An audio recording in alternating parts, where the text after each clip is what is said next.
Tutok Sports. Maupay na adlaw Mayorga. Nagpagawas ang Lolita Cup Hin Team standing kada bracket as of Agosto 14, 2023. Makikita ha bracket ay nga nangunguna ang Team Mallorca ang Team Capoocan na may da parehas 11 puntos. Mahibabaruan na nakakuha hin 2 puntos ang Team Kun nakadaog ini. Ngan 1 puntos laliwat kon napipirdi. Waray liwat puntos kon default. Bisan pa man parehas 11 puntos ang standing han Team Mallorca ngan Team Capoocan, makikita liwat nga unom pala kamulay an nahimo han Team Mallorca. Samantala 7 na nga mulay an kanan Team Capoocan. May dapaduha kamulay an nabibilin para han Team Mallorca. An nabibilin nira na kamulay, amo an Team han Haro ngan Team han Tabon-Tahbon. Dakuan posibilidad na makasulod ang Team Mallorca ha quarterfinals. Mahibabaruan nga top 2 la ha kada bracket ang makakasulod hini na torneo. Ha bracket biliwat, nangunguna ang Team Han Palo na may da 13 puntos, sinusundan ini han Team Javier na may da liwat 11 puntos. Ha bracket C nangunguna liwat ang Team Han Tanawan na may da 12 puntos.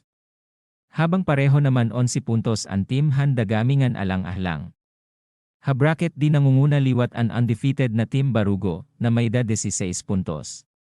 Sinusundan inihan Team Carigara na may daliwat 14 puntos. Hapagkayana, waray pa opisyal na anunsyo ang Lolita Cup kung saan o ang sunod na mulay han Team Mallorca. Padayon lagihap ang pangandaman han Team Mallorca. Kay dako ang posibilidad na adto ha Haro Gym nira igkakamulay ang Team Han Haro.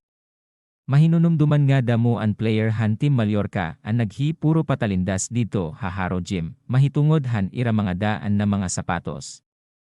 Sanglit pa man, ginaaghat tanan na Mayorgenyo na ipadayon pagpaabat han suporta para ha Team Mallorca, agud maging malinampuson kita ha first Lolita Cup Intertown Basketball Tournament.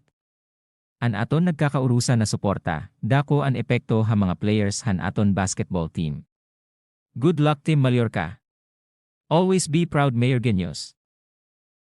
Parahan mga balita ha iyo na dapit, pwede makipagsumpayan ha amon, pinaagi ha amon messenger. Pwede nyo ipadara ang pictures o video, ngan amon ito igbabalita, ha aton mga igkasi taga Mayorga. Madamo na salamat, ngan maupay na adlaw ha aton natanan.